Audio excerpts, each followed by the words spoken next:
Hello, good day, everyone, and welcome back to our Ultima Markets live webinar for today. My name is Sean here, and of course, as you can see from topics, today we're going to break down a topic that is driving what we consider most major setup across the Forex communities and indices from for this month.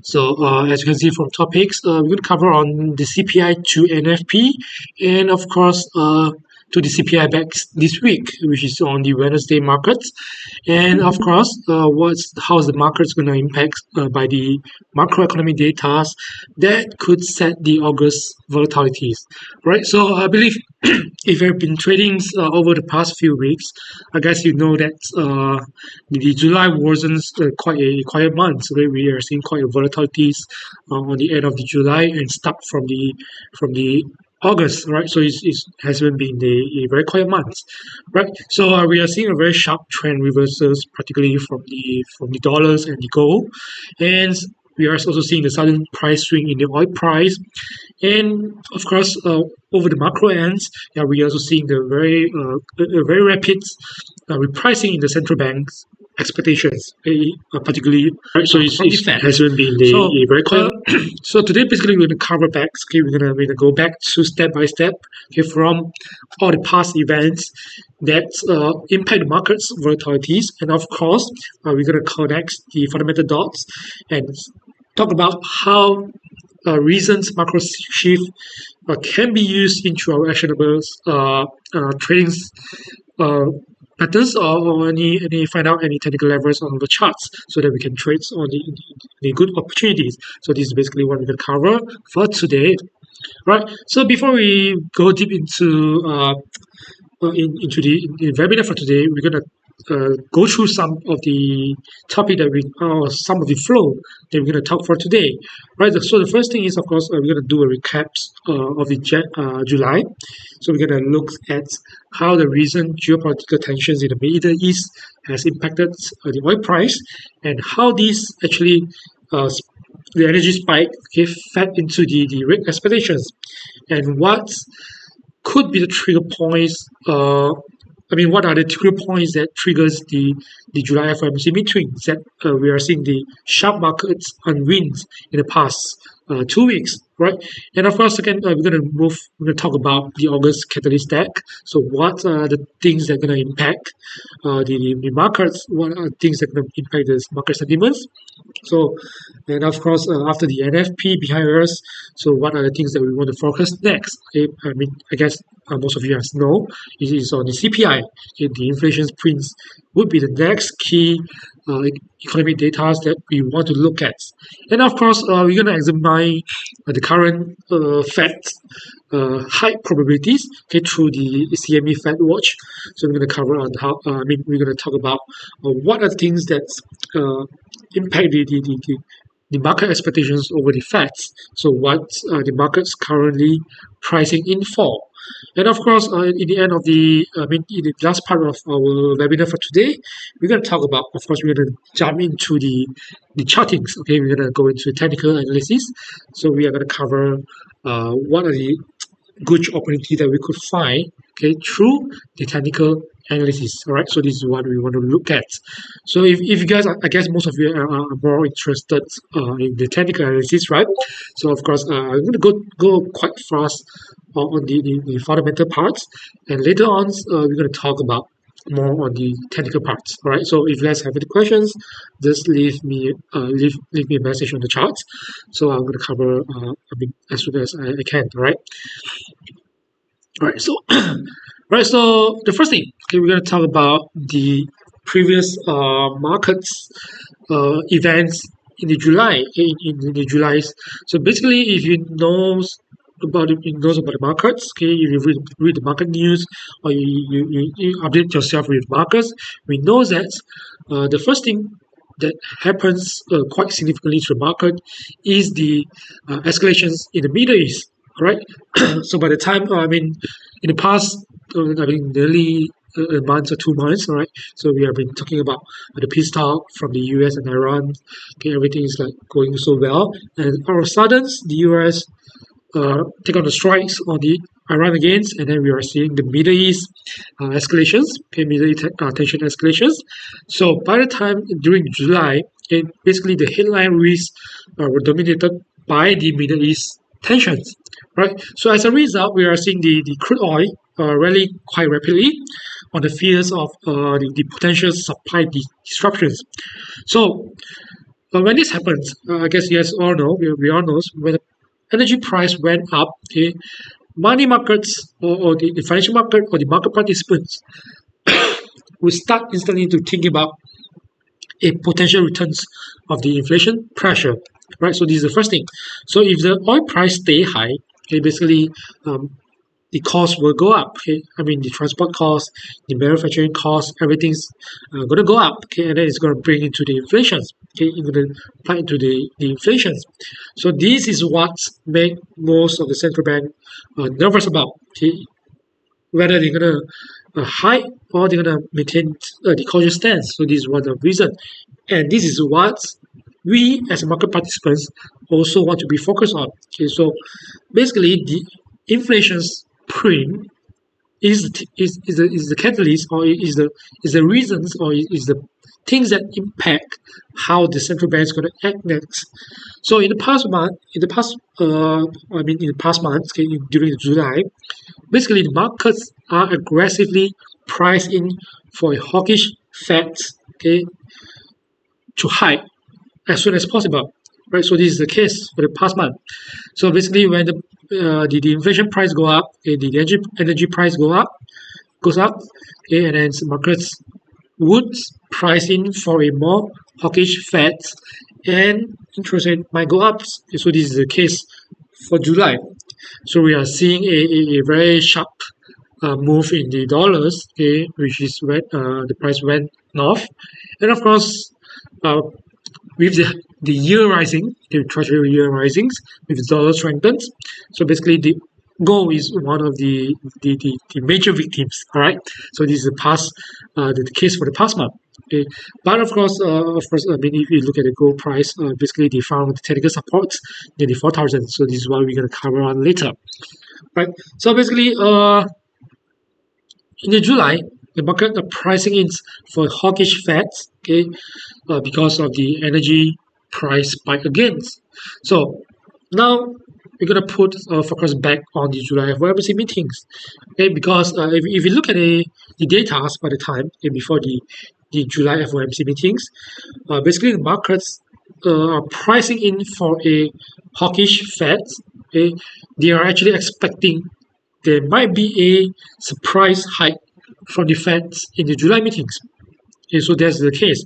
If you look at the CME Fed Watch data, you will find that by the last day of the last day before the FOMC, okay, basically the CME Fed Watch data is quite a firm one on the last day before the FOMC. So by the time markets you can see the data that is almost 30% of the market participants are betting for a surprise hike in the July meetings.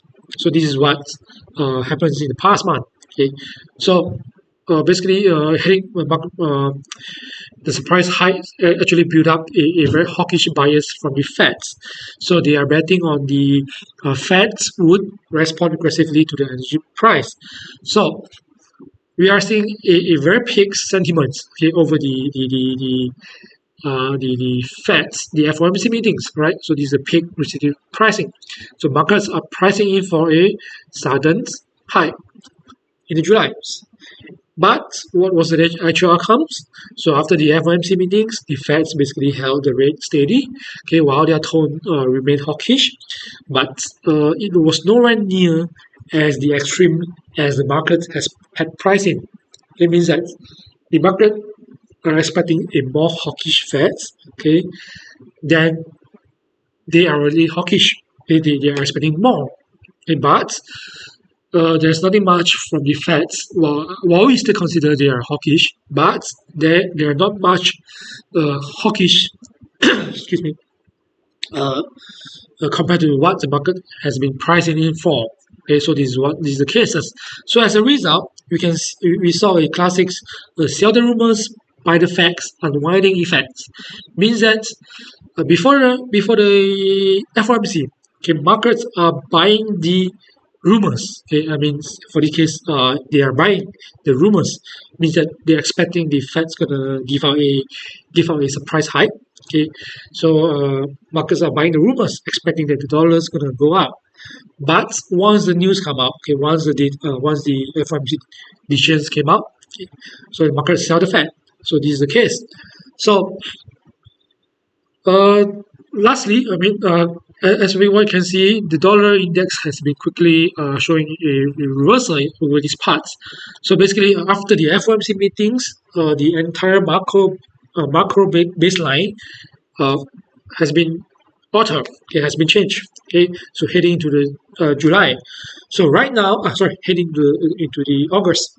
So right now, basically the markets are started to price out the hawkish Feds, okay, or what we call, I mean, the September hike. They are started to slowly price out. Okay, so what are the reasons? The first thing is, of course, due to the labor data and inflation's data, right? So if you look at the past inflation's data or the NFP last week, okay, so basically we are seeing the softening in the labor data and also the inflations, right? So this quickly caused the repricing in the FOMC, and then of course there's not much of a dovish pivot yet, but we might markets are seeing that the Feds might turn into more dovish compared to what they were right now.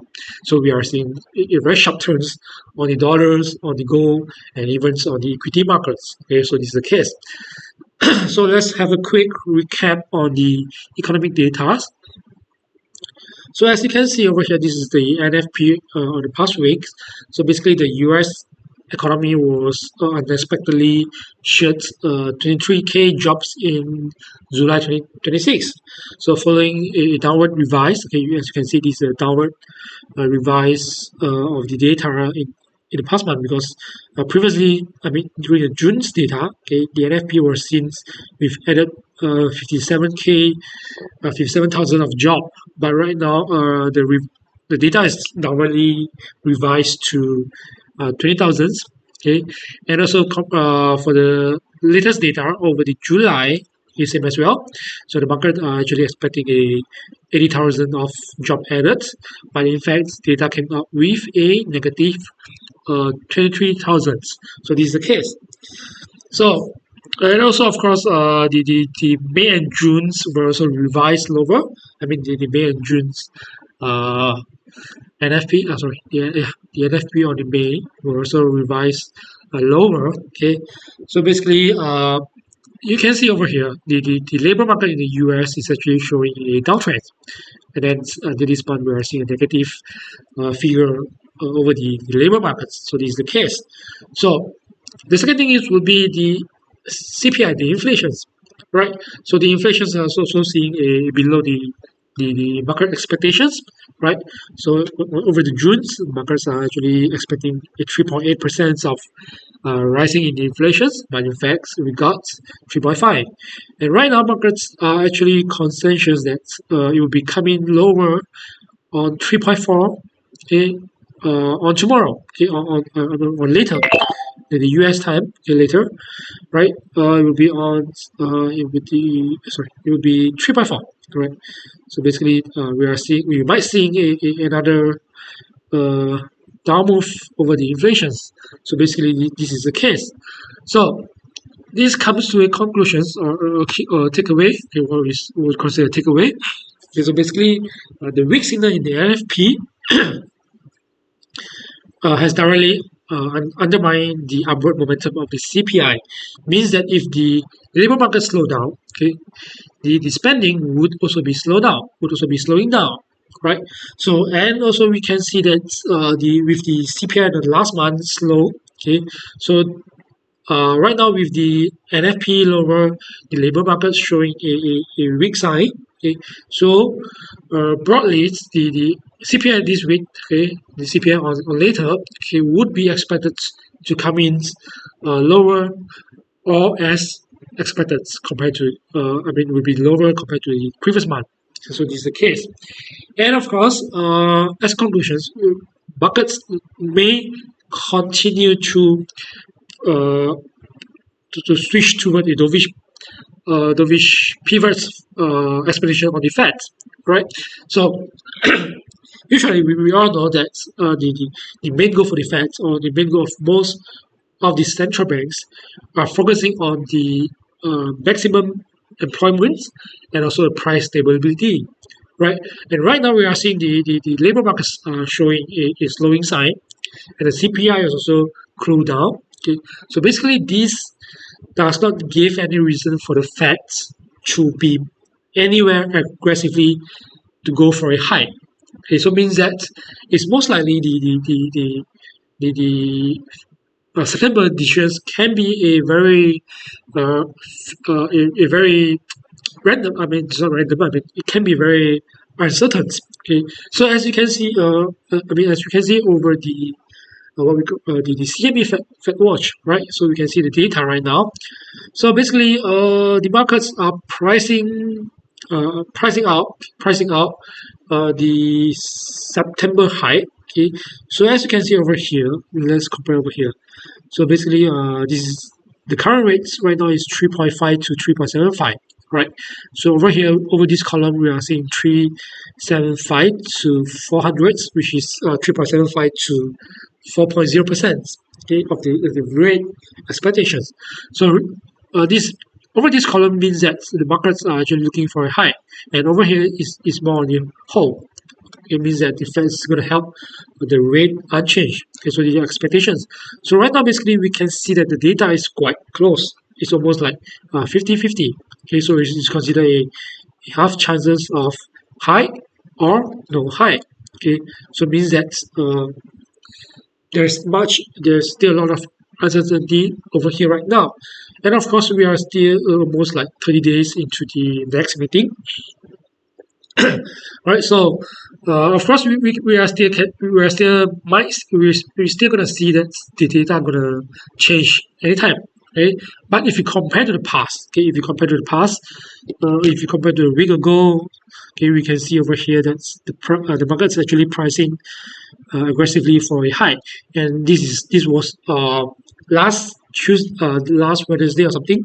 Okay, so if you look at earlier data, I mean it doesn't show over here, but basically prior to that, the market is actually expecting almost 70% likeliness of the September high. Okay, but right now we are seeing the data is down to 51.7%. So it's almost like 50-50 right now.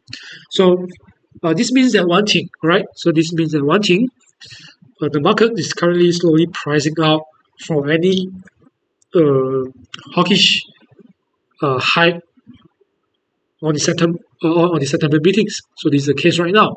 Okay, so basically this is the reason why we are seeing a bear trend in the dollar and a bullish reversal over the gold price, right? So it's the case, and later on we're going to cover the technical parts. All right, so back on here. Okay, let's have a quick summary over here.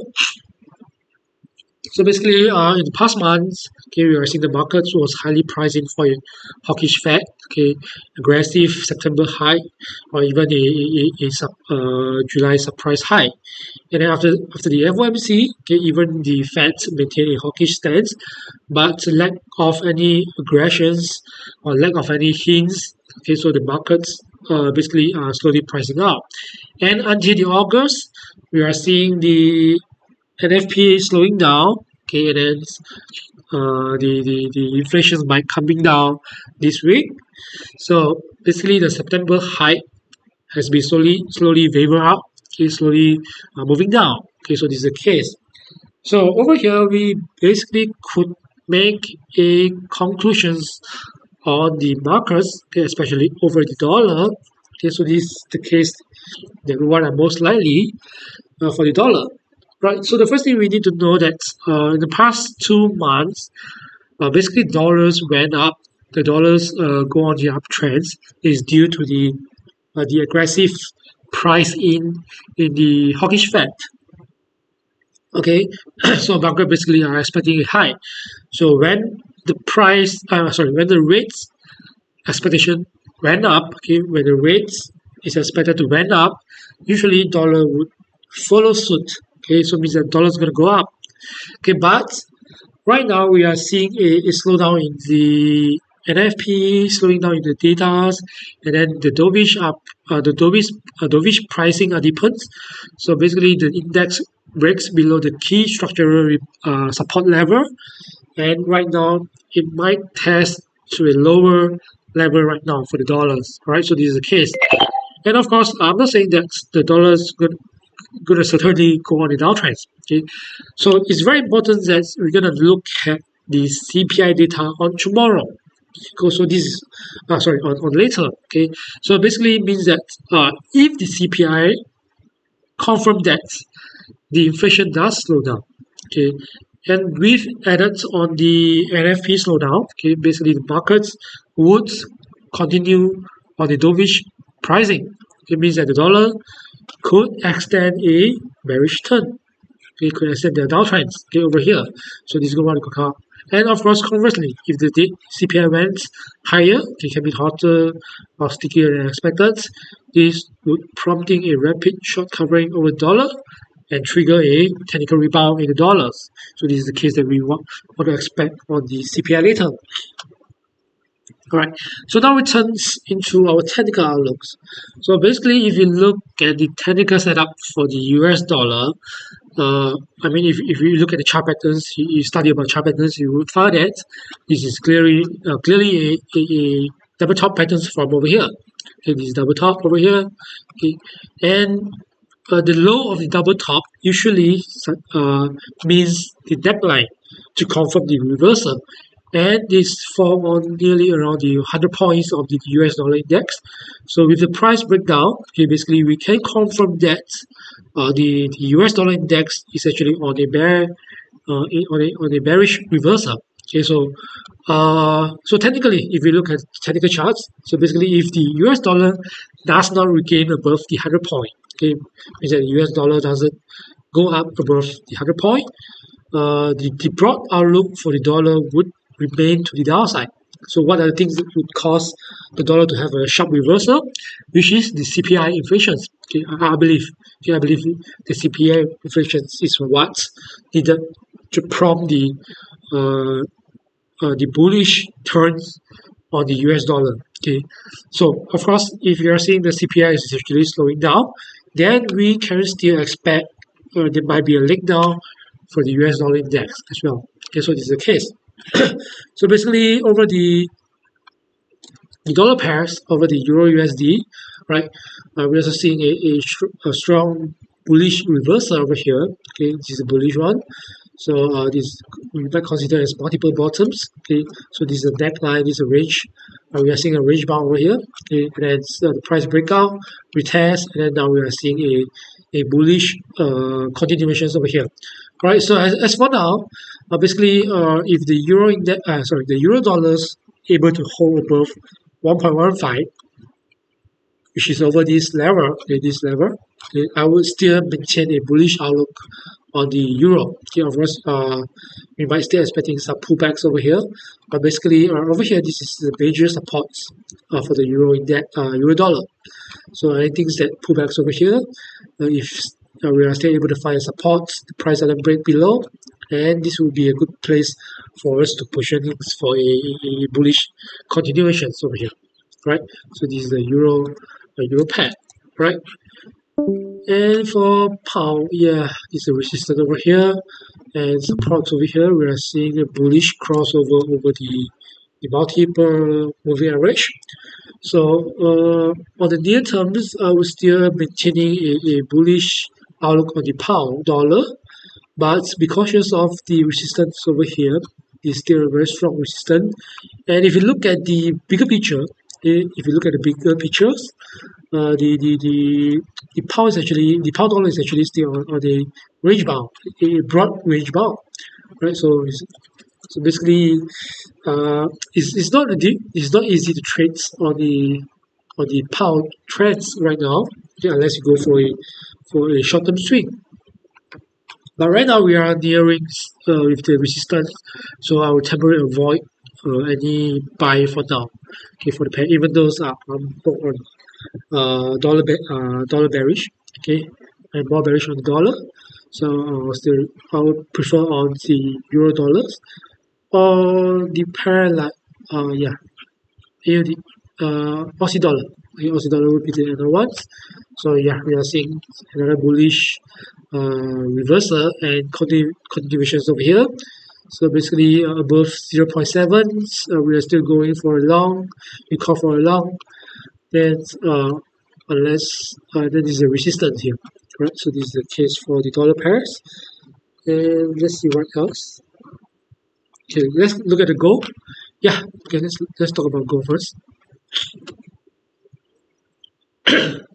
Right, so same things for the gold. Okay, so basically we are seeing a gold. The gold price is on a strong bullish reversal right now. So the first thing, if you guys follow us on our daily market insight or daily technical analysis over our official website, okay, basically we have covered about this opportunity.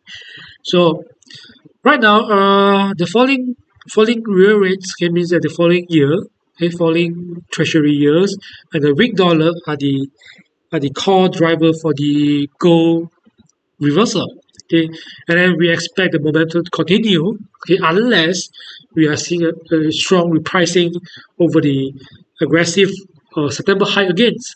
Okay, so otherwise, the gold price would be more on the upside at this point, right? So and of course, technically, if you cover on the technical outlooks, okay, so basically, the gold has found its supports over here around 4,000. And then we are seeing a descending triangle from over here, and then a triangle breakout. Okay, so basically, this would suggest that the broad the recent downtrends, okay, the recent downtrends over here, okay, the downtrends over here are turning into a bullish reversal. Okay, so it means that there might be a continuations over the broad uptrends over here. Okay, if you study about the what we call as the multi time frames, right?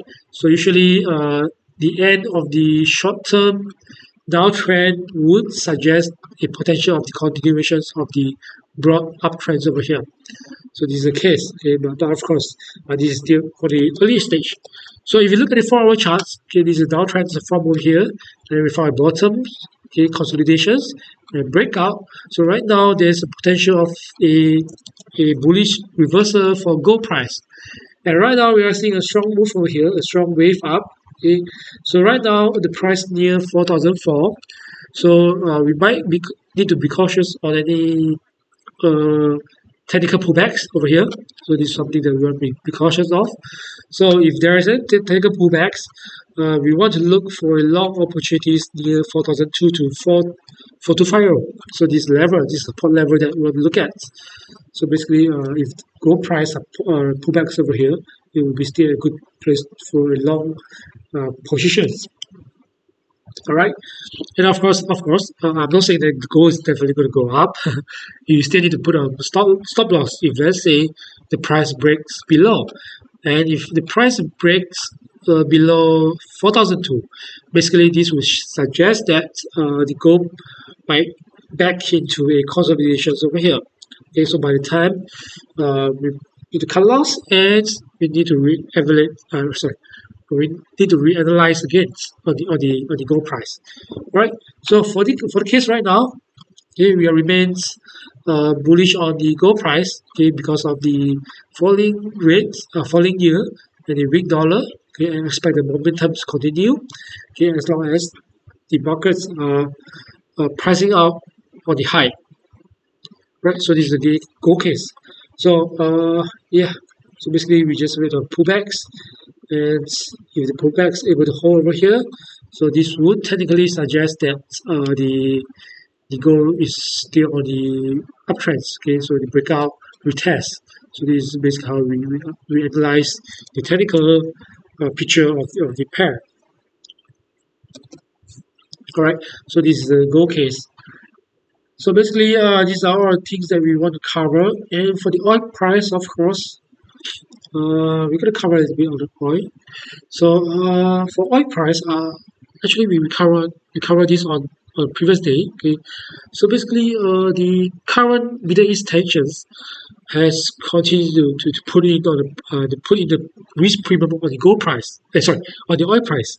So basically the oil price are still added with the risk premium. But the case right now here is that we are neither seeing any escalations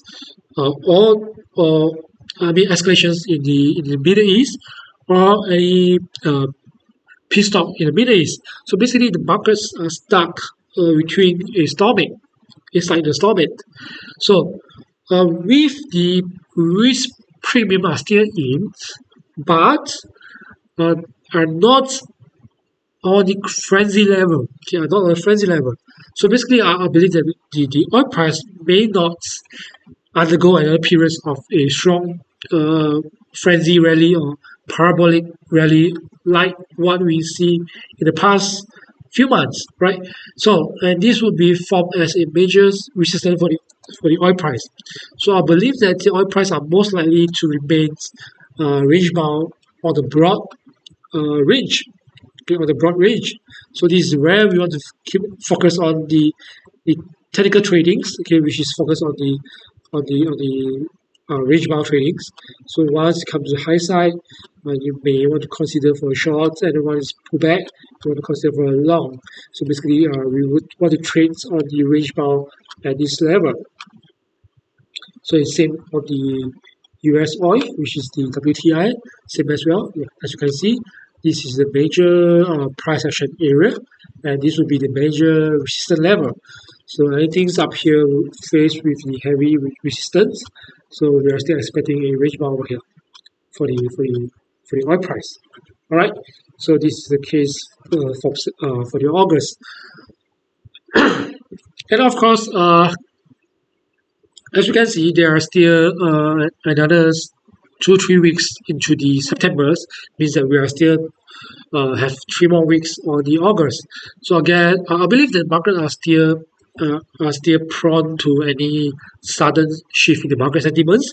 So of course, what we cover right here today doesn't mean that the markets will go actually as what we say. Okay, this is something that you guys need to remember. Okay, we are covering based on what we are seeing right now. Okay, especially because of the sudden, the uncertainty over the Middle East. Like, as you know, okay, like just a few weeks ago, we are talking about peace talk, and then suddenly we are seeing the re-escalations in the Middle East, and then suddenly we see Trump stop striking on the Iran against, and then suddenly we are seeing news on like we're gonna go for a talk and then no talks. Like, I mean things keep changing, right? Especially over the geopolitical outlook.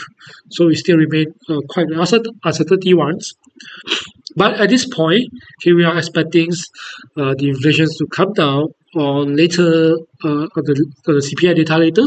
So unless we're seeing a surprise spike in the inflation, so I guess most likely the outlook for the next at least 1 week or 2 weeks would be more on the dollar bearish bias at this point, right?